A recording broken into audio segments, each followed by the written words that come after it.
अस्सलामुअलैकुम। आप सबको अपने चैनल पे एक बार दोबारा से खुशामदीद कहता हूँ। आज हम पढ़ेंगे थ्योरम नंबर 7। इसका स्टेटमेंट कहता है if a transversal intersect two lines such that the pair of alternate angles are concurrent then the lines are parallel. इसमें कहता है ये हमारे पास दो लाइनें हैं। कहता है अगर ये तीसरी लाइन इसको इंटरसेक्ट करे और ये जो तीसरी लाइन इंटरसेक्ट कर रहा है ये यहाँ पे ये वाली एंगल और ये वाली एंगल, कहता है अगर ये दोनों आपस में कंकरेंट हो, ये दोनों लाइनें अगर कंकरेंट हो तो ये जो लाइन है ए बी और सी डी जो लाइन है हमारे पास ये क्या होंगे, ये पैरेलल लाइंस होंगे। अब थ्योरम है आपके पास, थ्योरम का स्टेटमेंट यही कहता है। अब इसके डायग्राम को देखते हैं। हमारे पास दो लाइनें हैं ए बी और सी डी, एक तीसरी लाइन है एल एम। ये तीसरी लाइन क्या कर रहा है, इस ए बी और सी डी लाइन को इंटरसेक्ट कर रहा है।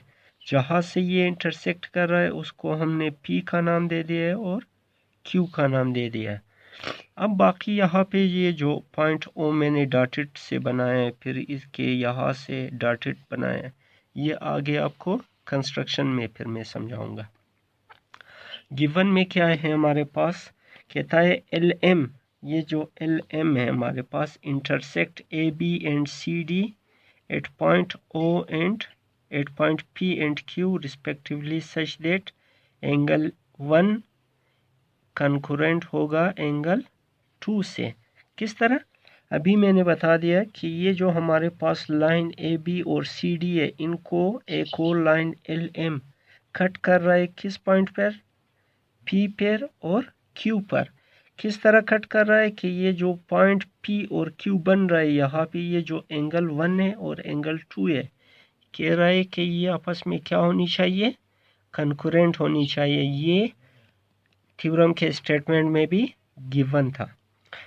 अब टू प्रूफ, हमने प्रूफ क्या करना है, प्रूफ ये करना है कि ये जो ए बी लाइन है और सी डी लाइन है ये हमारे पास क्या होनी चाहिए, ये पैरेलल होनी चाहिए।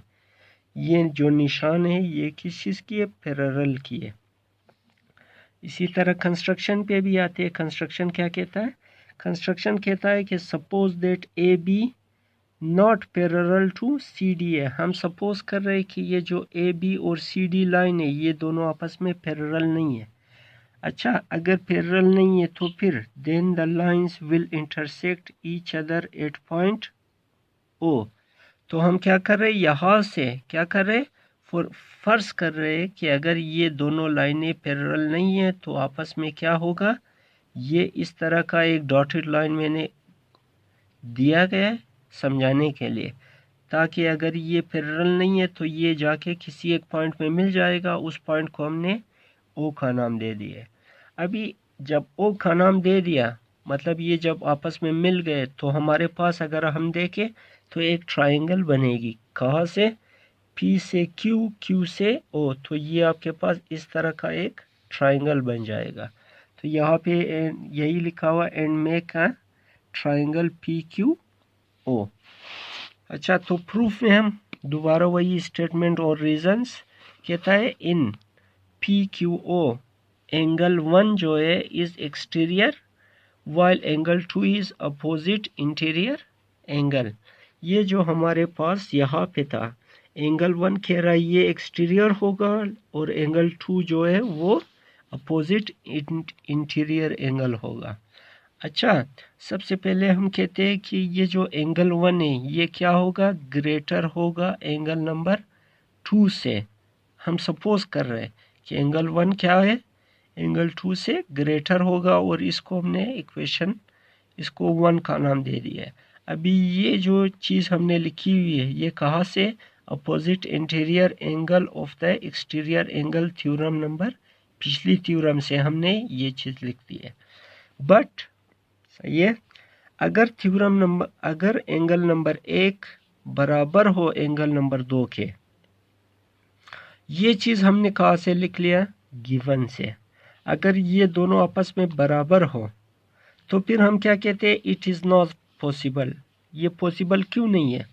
क्यों? 1 and 2 cannot be true at the same time। ये दोनों सेम टाइम में नहीं हो सकता कि दोनों ही सही हो, इन दोनों में से कोई एक सही हो सकता है। तब हम फिर क्या कहते हैं? Therefore our supposition that AB not parallel to CD is wrong। तो यहाँ से हमें अगर ये दोनों सही नहीं है एक ही वक्त में, तो हम कहते हैं कि जो चीज़ हमने यहाँ पे सपोज किया था यहाँ पे कि A B not parallel to C D है, तो ये हमारी सपोजिशन जो हमने फ़र्ज़ किया था वो गलत होगा। जब गलत होगा तो हम फिर कहते हैं कि ए बी पैरेलल होगा सी डी के। तो ये हमारे पास थ्योरम था टोटल ओवरऑल थ्योरम। अगर इसमें कोई चीज़ समझ ना आया हो तो आप ज़रूर कमेंट में बताइएगा। जब तक के लिए अल्लाह हाफ़िज़।